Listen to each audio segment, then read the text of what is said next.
and long-term. Manuel Bojorquez, CBS News, Fort Myers, Florida. Still ahead here at 9, the search for an entire family abducted in Merced. A pursuit, but this is apparently an assault with a deadly weapon suspect here. You see we're on Slauson headed eastbound right now. We're right on the edge of LAX's airspace, so kind of tricky for us. But again, an assault with a deadly weapon suspect, and they believe that it's actually a shooting suspect. There may be more than one person in the car as well. This is LAPD, started in the 77th Division area, so more in South LA. Just came west, kind of over by SoFi Stadium and north, and now we're headed back east towards the South LA area. You see the spotlight overhead, LAPD's helicopter. Several units in pursuit. They're talking about spike strips possibly. Maybe the pit maneuver was just denied, though, most likely because they believe this person is armed. So we'll see if spike strips come into play at some point as we head eastbound on Slauson Avenue, Juan. And indeed, you are right, Desmond. It hasn't been going at a very high rate of speed. In fact, we're looking at maybe 48 to 50 miles per hour now, pretty much staying in those lanes of traffic. This is, again, an assault with a deadly weapon call that came out not too long ago. Desmond, as far as you've been over it, is this what we've been seeing right here? Is the police just behind him here trying to get him to pull over? Yeah, but there was actually quite a few. There were quite a few units behind the suspect. A wide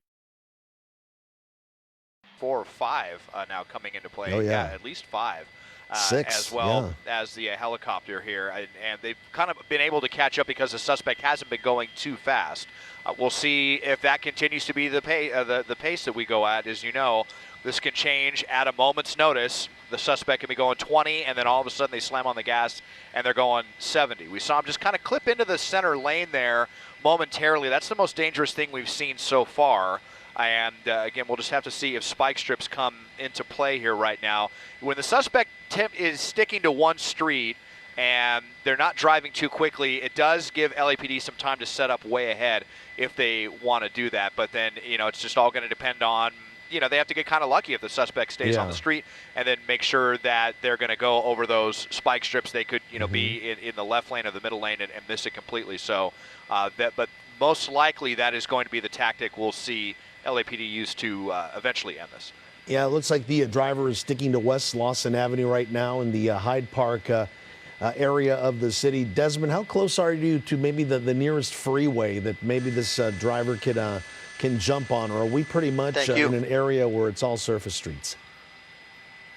Yeah, we're deep in the surface street area here. No, the closest freeway is the 10, and that's several miles to the north, so it'll take some time for the suspect to work through that way. Now, you saw him going through some red lights and not really even slowing down, but LAPD was slowing down there as they go through those red lights. So there's another dangerous maneuver that we just saw. Timing that light, turning green, almost seeming like it turning green for the suspect, but just about 30 miles an hour. And we'll see if spike strips, I'm just hearing a little bit of chatter about spike strips, don't want to say too much more, but we may see that in the offering shortly. And they have great eyes on it from both the ground and the air, and right through that intersection here. Yeah, green light. Kind of interesting, just kind of low speeds right now, Juan. Yeah, low speeds, and I think earlier we may have seen the passenger waving from the car. Desmond, I don't know if you caught that, but we're actually getting a pretty good shot there of the driver now from your camera's vantage point. At least we can see that there's at least that one person in there. Yeah, trying to really get the zoom in here, see if we can see very much. Still kind of dark, though, so I'm just going to put this back out here. Once you zoomed in, it got a little darker, a better shot. Yeah, when we put in that doubler like that, that tends to happen. Making a northbound turn now onto Denker Avenue, so now getting into a residential area. The first turn we've seen the suspect take in a while. Let's take this opportunity to try to look through the windshield. Some speed bumps there going over. Yeah, and you look at this, just about 20 miles an hour. So it's just kind of curious. Just never know how these pursuits are going to go. Yeah, definitely 2 people there, and pretty slowly over the speed bumps, giving LAPD a lot of time to get more units in place. However, if they had a spike strip on Slauson, obviously that's not going to work out for them. making another eastbound turn now as we are on to 55th Street. So getting a little bit closer to the 10 freeway. Don't think we're going to see any spike strips here in a residential area, but down to just 15 miles an hour, which is definitely a good thing, because we're on one of those really narrow streets right now where there's barely even room for 2 cars to get through. And good news also, Desmond, I'm looking around the neighborhood there. There's not, people walking around on the sidewalk, crossing the streets, getting in and out of their cars. So that's definitely a good thing that there isn't a lot of foot traffic going on 55th Street right there. But yeah, very interesting.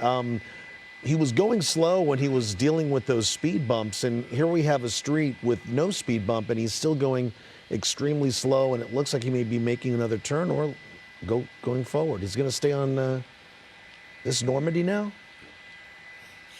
Just crossing Normandy, staying on 55th. Yep, and slowing down even more. And so what's the suspect going to do here? If they're going to get out of the car, or sometimes we see them surrender in front of their house or in front of family members, or so. Okay, my pilot Colby just let me know about LAPD's kind of paralleling the suspect here on one of the other streets here. Maybe they're going to try to get a spike strip ready if they can get in front of the unit. So you just have a couple of the cruisers here that are equipped with those spike strips, and so when they leave where they were trying to set up, they'll just get right back inside and try to fly up the street if they can, and then get back into position to drop off those spike strips. So that may be what LAPD is getting ready to do. I often get the question when we're covering these, Desmond, is why don't these police officers zoom past the car and try to do one of those movie stunts where they basically head him off and block him off from going any further. But as we've heard from some of the experts that we have here on KCAL 9 when we are covering these pursuits, that's not how things work, especially now that they know that this person possibly has some sort of weapon.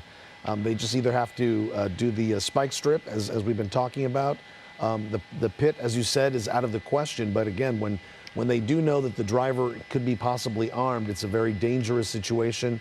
And look at this, Desmond, 8 miles an hour right now and hitting some speed bumps again.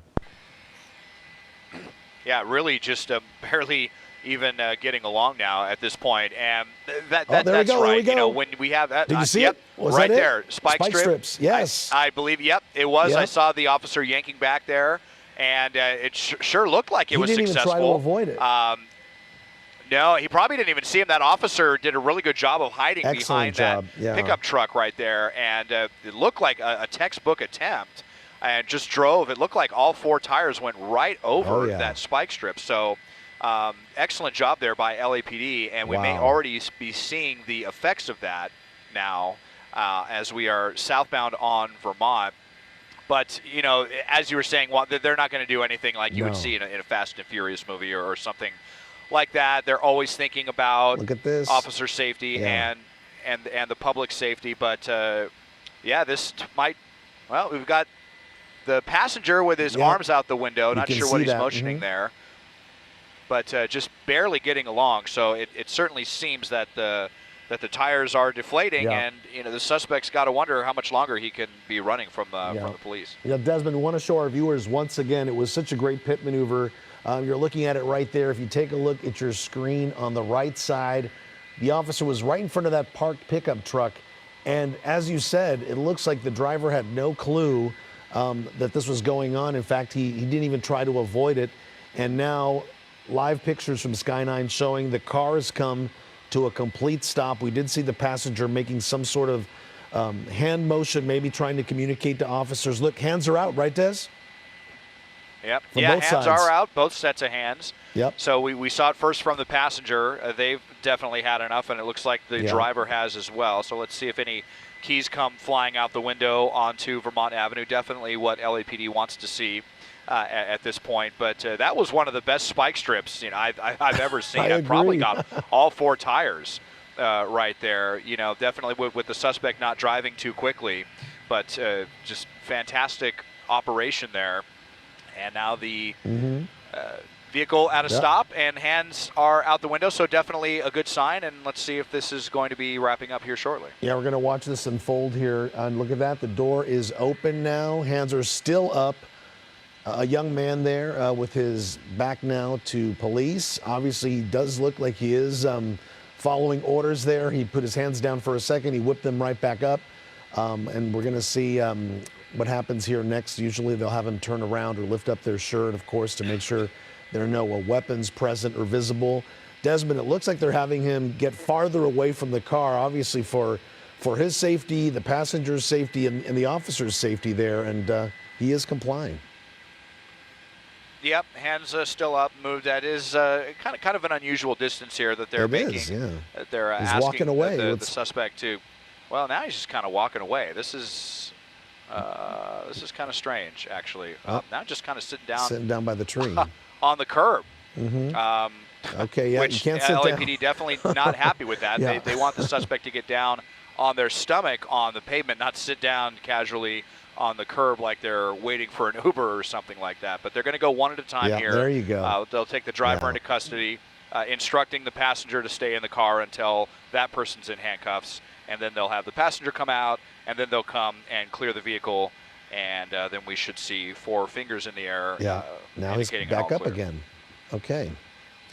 Well, this is real interesting, Desmond. Up, down, off to the sidewalk, back down and back up, and real interesting here.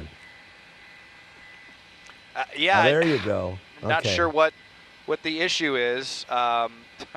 Now getting down in the position that LAPD generally wants the suspect to be in. There you go. Now you see them all proned out there on the asphalt. So we'll have a couple of officers come in and cuff that person. And they may actually even have the suspect come out now separately because they don't want the suspect sitting in the car and then have the officers get in front. And indeed, now we're seeing the door open. So this way they don't put, again, just taking every precaution, just making sure that officers aren't going to be there if potentially there is still a weapon in the car and have them be vulnerable. So now they're going to have the passenger come out, and they may even just ask that person to come back up towards them. I think so, especially if they know there's nobody else in the car, right, Desmond? If they think the car is empty. We knew of 2 people, at least we saw the passenger wave his hands earlier, obviously the person driving the car. Do we know if there are more people inside? Or have we heard? Unclear. You haven't heard anything. Okay. We only saw those 2 sets of hands go out the window, so it's certainly believed that there's only 2. But you saw the driver again kind of squirming around and moving from the middle of the lane over towards the curb. Now we're hearing that there may actually be a 3rd person in the car. So let's see what's going to happen if indeed there is someone in the back seat. We'll learn that shortly. And what's interesting is how far they're keeping these 2 guys from where the officers are. Usually they're a little closer, or they have them back up into the officers, or at this point they've already approached the 2 to get them into handcuffs. But I guess we're just going to wait and see here if there's yet another person. We didn't see a 3rd set of hands. It looks like they're using either flashlights or something to look into the back seat of the car there, Desmond. Do you see any movement from your vantage point?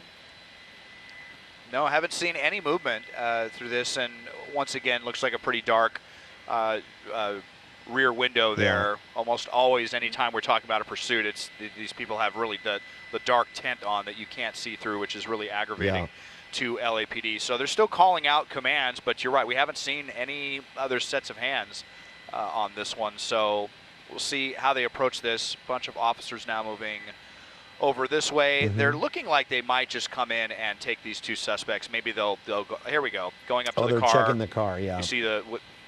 You see the green strap there, the less than lethal, and other weapons drawn. Looking in the back seat. Will they pop the trunk? 4 fingers. So you saw 4 fingers? They'll pop the trunk, but I did see the 4 fingers, so that indicating that the vehicle is clear. And now here come the officers to finally get these 2 in handcuffs. And that is, of course, good news here. A couple of suspects wanted for assault with a deadly weapon. They led police on somewhat of a short speed pursuit through the parts of South Los Angeles there. And not too long ago, a very successful spike strip disabled the car enough that the driver stopped. And as you see here, they gave up, and now they are in the custody of officers. All right, Desmond, thank you so much for staying on top of it for us.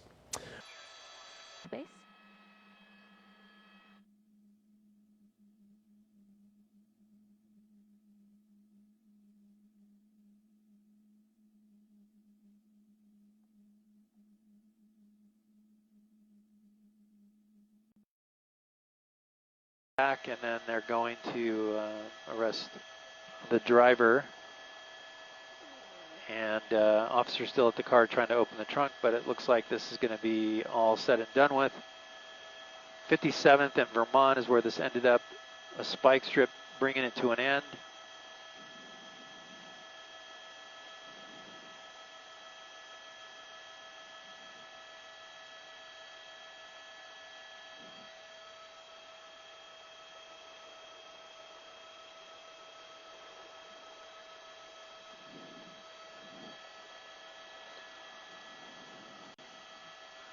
And there they are, 2 in custody. The trunk is open and clear. They're going to clear the vehicle and then get it out of the street so they can open up traffic here. But Vermont will remain closed in the next couple minutes here as this wraps up.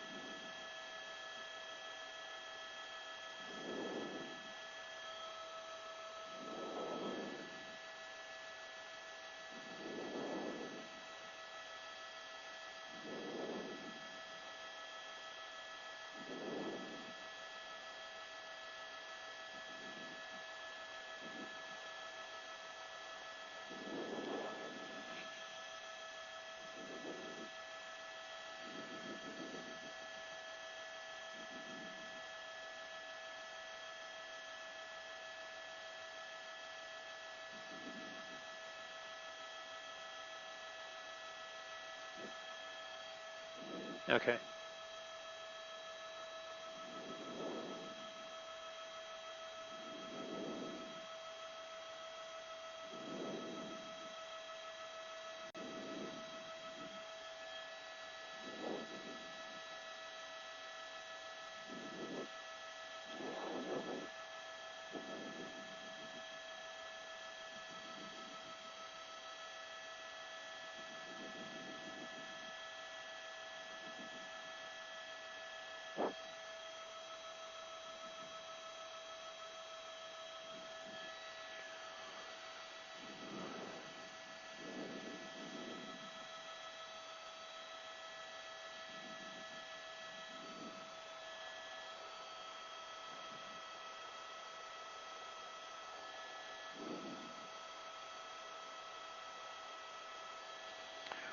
Well, that's going to wrap up our coverage on this pursuit.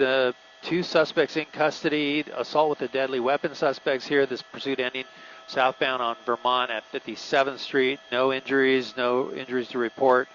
And pursuit that lasted about 20 minutes has come to an end here with a spike strip, a successful spike strip that just ended this pursuit really quick. Suspects are in custody. Thank you for watching us on the web. This is Gil Davis signing off.